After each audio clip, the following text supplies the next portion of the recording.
Okay, so if you guys didn't learn enough different types of phrases, we also have another one called a verbal phrase.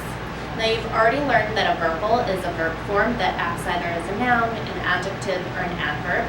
So a verbal phrase is a phrase. Remember, a phrase is two or more related words that has either a subject or a verb, but not both, that contains a verbal, and obviously other related words, and that acts as a noun, adjective, or adverb. So we have three different kinds of verbal phrases, just like we have three different kinds of verbals. Our first type of verbal phrase is called a participle phrase, and it's a phrase that contains a present or past participle that acts as an adjective. So if you look at our first example, we have taken by surprise, I dropped the glass when he appeared. Taken by surprise. This right here is a phrase, two or more related words, and we also have the past participle of take, which is taken. This participle phrase is actually describing I, therefore it's acting as an adjective.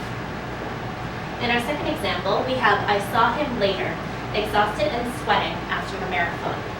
We have a phrase with two or more words right here, all of them related, and we also have a past participle, exhausted, and a present participle, sweating. And together, these are describing him.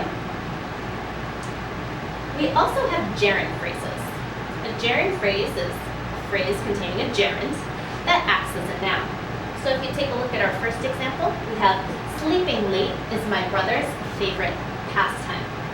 Sleeping late, two or more related words we have here, therefore it's considered to be a phrase. And sleeping is the gerund form of sleep. Sleeping late is actually the subject or the noun in this sentence. In our next example, we have cooking well is my roommate's talent. Once again, we have the gerund form of the word cooking. Cooking well would be the phrase, and it's functioning as the subject of a noun in the sentence. The last type of verbal phrase that we have are infinitive phrases. An infinitive phrase is a phrase that contains an infinitive that acts either as an adverb, an adjective, or a noun. So let's take a look at the first example. We have to be a spy was my childhood dream. If you look over here, we have to be.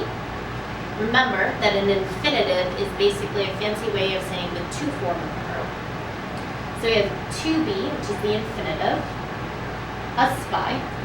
So right here, this would be a phrase because it's two or more related words.